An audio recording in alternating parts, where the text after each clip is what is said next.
I'm from Hudnut LED Lighting. We manufacture custom products in-house. I have a sample out front. We design products that are mass-produced overseas and import high-quality LED products. We're also a distributor for NLux and LED Innovations LED lighting products. What I want to talk today is what are the numbers on the Lighting Facts label and what do they mean to the customer? The first number is lumens and refers to the brightness of the bulb and how much light will come out of it. The second number is watts, how much energy does it use? And the third number is lumens per watt. It's just the lumens divided by the watts to give you an efficiency factor. Then there's the color accuracy. Well, what does that really mean? It's called a color rendering index. And this particular label says 87. 87 what?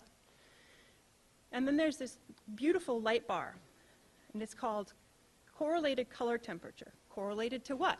In reference to what? What does it mean and what does it mean for us? This particular product is 3,100. 3,100 what? And it's a warm white. So the correlated color temperature refers to the spectrum of light of a black body heated to a degree Kelvin. The K is Kelvin, or absolute temperature.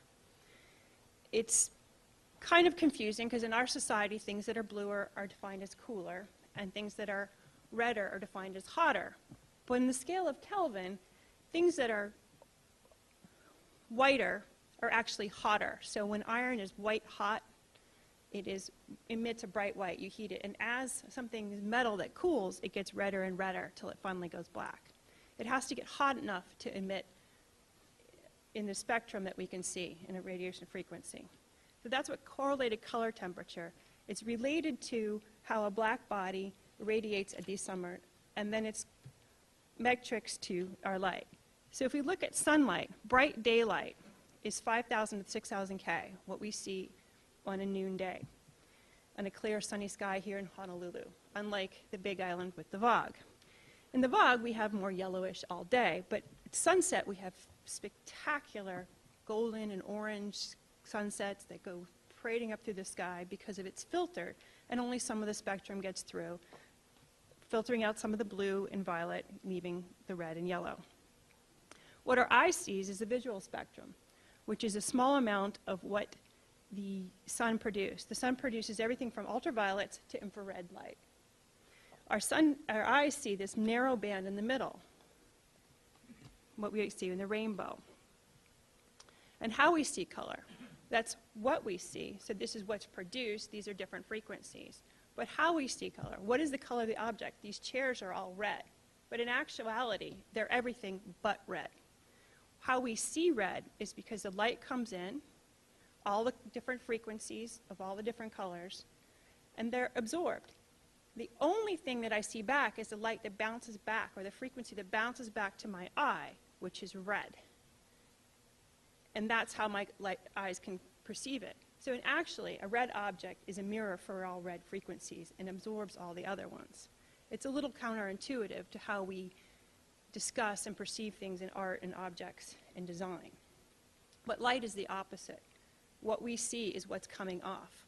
Now, if I don't put the light out there, if I don't put that red frequency, those chairs will go black because there's nothing to come back to my eye, nothing for me to see. So color rendering index quantizes that. How can I see, how do I know that this light source versus another light source will give me the ability to see red, blue, green, orange? If it doesn't put it out there, I'm not going to get it back. How do I quantize that in a metric that people can understand? Well, the industry came up with a standard color chart of 8 pastel colors, and they decided on a scale of 0 to 100 and compared it to a reference light source of similar color temperature, and I'll get to that in a second. So the average shift, so if we have 2 light sources, if I define what I'm being reflected back off this with a sensor, gives me a number of how much light in each frequency comes back, and any difference from that and what frequencies are missing, the change is then subtracted from 100 to give me a rating. So a 95 is better than a 20 or 30 or 40 to see these 8 colors. Incandescence at the time was the gold standard, and what we were all used to in the house was used just defined as having a CRI of 100, so there's a reference source. Now fluorescent lamps in current technology, there's some that are from 52 to 95 depending on the lamp, and current LEDs are from 70 to 93. So here's the color samples. They are muted, they are pastel, and they are dim hues. There's no clear blue, no clear red, no clear yellow. They are a mixture. So as I spoke about the light, you can see the top curve on the left is the full sunlight spectrum. I'm not sure if it renders well or not, but there's a gray band right above the 0.5. And that shows how much, where the visual spectrum, I don't know if it's a point, but just between here and there. That's the visual spectrum that our eye picks up. The rest of the curve, our eye doesn't see. There's UV on the left and infrared on the right, how we feel all the heat. The other curve is a 3000K incandescent bulb, which is pretty standard for your household bulb. So here's the visual spectrum, and we can see it cuts a diagonal line through it, and then goes shooting straight up and down. That's the heat factor that we see. And that they spoke of earlier, that incandescent bulbs can be used as good heaters. And there's most of the energy that an incandescent bulb uses goes off as heat and infrared spectrum, as you can see from that diagram. But it does show, cut right across the visual spectrum, hits all the colors, and so we get fairly good rendering from an incandescent bulb, and it's designated as 100. Now fluorescent tubes, the graph on the right is a narrower scalar, and it only covers the visual spectrum from 400 nanometers to 700 nanometers. And you can see it has distinct peaks correlating to several different colors. And then small bands across the bottom, except for around 520, which seems to be null. So you're getting good purple, medium blue, excellent green, and excellent yellow, and some red coloring out of this particular fluorescent tube. So you have a nice broad spectrum, and these colors will look vibrant. Or, as in the case of the sample data, it hits these peaks fairly well. And it's tuned to hit the peaks of the CRI color standards. And this tube scores very high on the color index because the peaks match the color standards of what they're looking at. But you notice there's gaps in between. Well, what happens to the gaps in between? What do we see from the light in between? Say I have a beautiful purple-blue couch, and its specific wavelength is 470. What's it going to look like? Well, in my experience, it's going to be kind of dim and a little bit dingy because the frequency of light that's being emitted isn't there to be bounced back from my eye to see. The couch hasn't changed, the room hasn't changed, but I don't have that energy wave coming to my light to be represented in that color. Or an LED spectral emission, this happens to be from an RGB amber, is a full spectrum, and it covers all the way from 400 to 700. You get big spike at blue, some medium at the teal, green, yellow, and red. So it covers all the way across. While there's some dips, but there is no absolute missing, and there's not as spiky. There are LED products that are spiky, and some of the early ones were more spiky. And I'll explain that in a second. But you can see that LEDs are capable of creating this broad spectrum due to their technology. So color rendering index versus correlated color temperature. The color rendering index, as I described, is how well the light renders colors, or what's the color fidelity of what my eye can pick up. The correlated color temperature describes the appearance of the light source and how that affects the room and the atmosphere and what my eye sees. That sets mood, atmosphere, tone. These particular lights have a yellow glow to them. I'm looking straight into them, and they have a yellow pinkish glow. That doesn't mean I'm not reflecting on it. That's just their intake color. Versus the chairs are red, and that's being reflected back to me, so that's CRI. Now, the DOE states that to compare CRI ratings between lamps, the lamps must have the same correlated color temperature for comparison to mean anything. So if I have a 5,000 K halogen bulb and I have a 3,000 K LED and I go to compare the numbers on the box and the CRIs, that's comparing apples to oranges. That's not going to be a useful metric. I need a 3,000 K light of halogen, of incandescent, of fluorescent, and of LED to have those numbers mean anything across products. And that's what the DOE states of how that metric is supposed to be used. It's on all the lighting boxes, but none of that's been explained to anybody as far as I know. So LEDs, how they make light.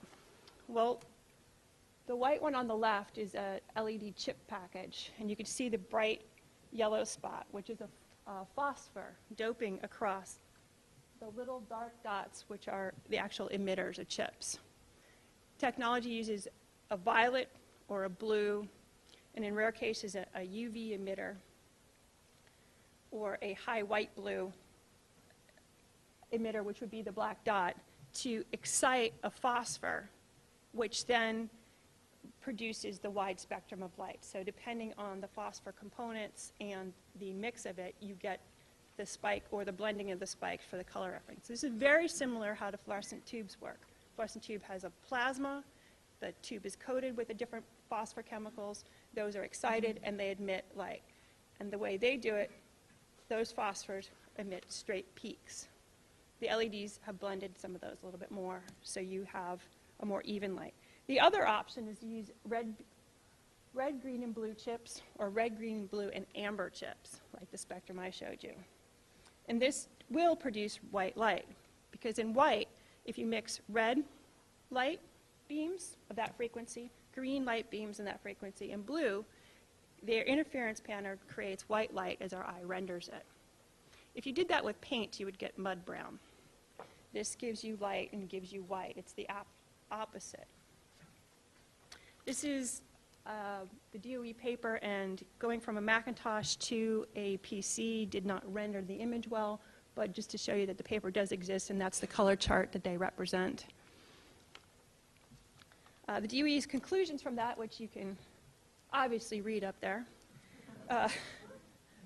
identify that when you're shopping for a lighting product and when you're trying to decide what you're doing, what is your goal? What are you going to do with that light?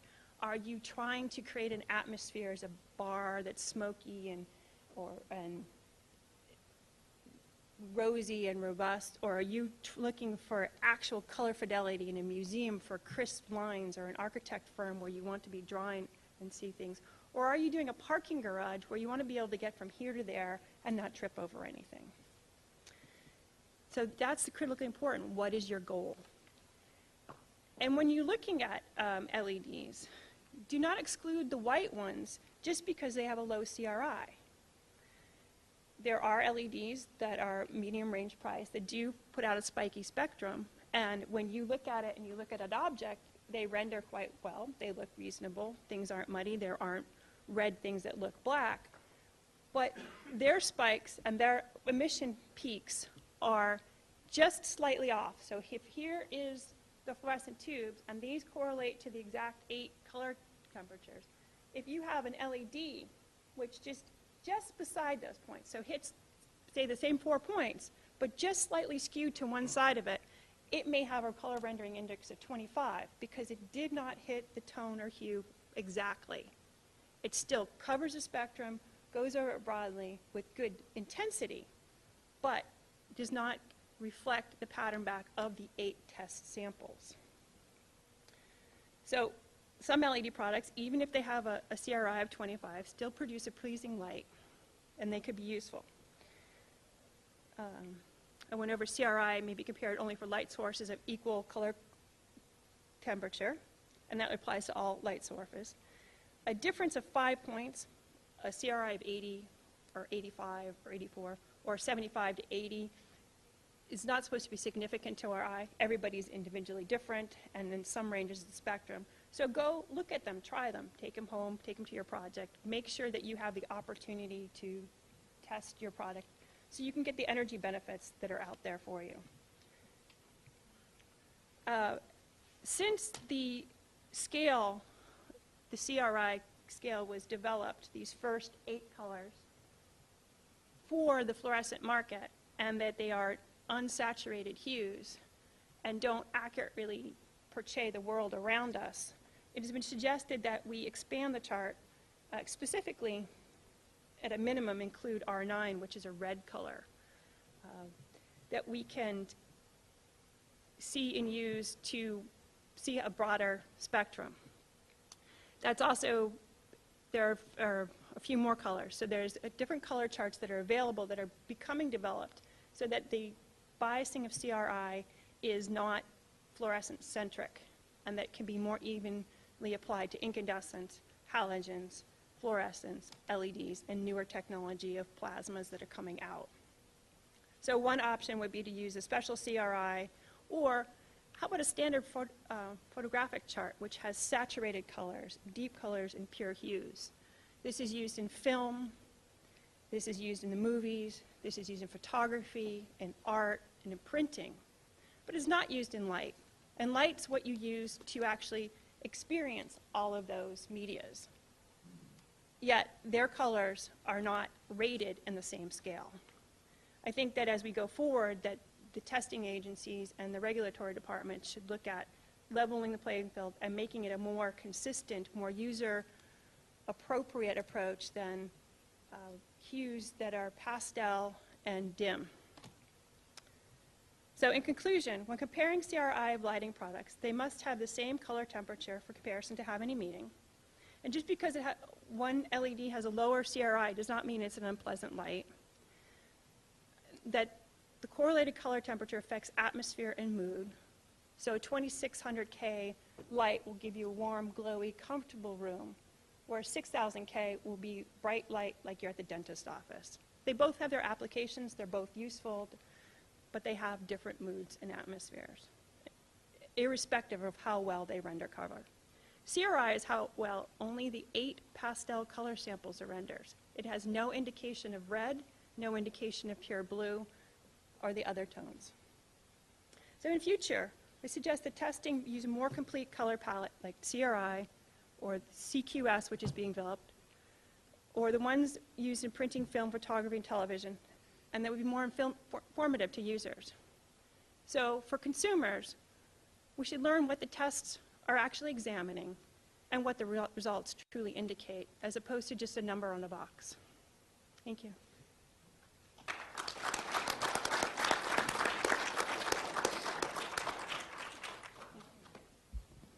Thank you very much.